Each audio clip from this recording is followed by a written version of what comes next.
தன்மையற்று பேசியதால் அவரை பற்றி நான் பேசுகிறேன், இல்லைன்னா அவரை பற்றி நான் பேச மாட்டேன். அங்க நமது முதலமைச்சர் அவர்களை அவரு தாய் மாமன் அப்படின்றார். அவர் மாமா அங்கிள் கூப்பிடுவார். நீ என்ன கூப்பிடு, அங்கிள் கூப்பிடுங்க, தாத்தான் கூப்பிடுங்க, என்ன வேணா கூட கவலைப்படல. ஆனால் தரம் என்று ஒன்று இருக்கிறது. You cannot call the honorable prime minister by his name. You cannot call the chief minister of our state by his name. You cannot ridicule them because they elected people. மக்களால் தேர்ந்தெடுக்கப்பட்டவர்கள்.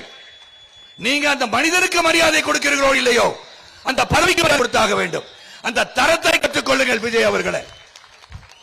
நீங்க கமெண்ட்ஸ் போடுங்க.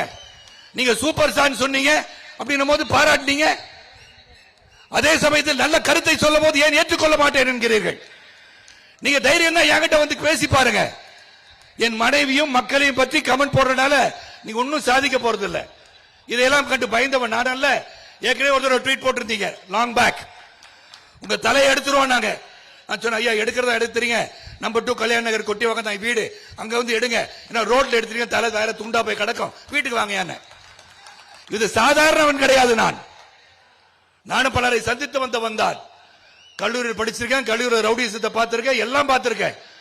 ஆனால் தரம் இருக்க வேண்டும், நியாயம் இருக்க வேண்டும், தர்மம் இருக்க வேண்டும், உண்மை இருக்க வேண்டும். We are all popular people. When we speak, we should speak the truth. நீட்டை பத்தி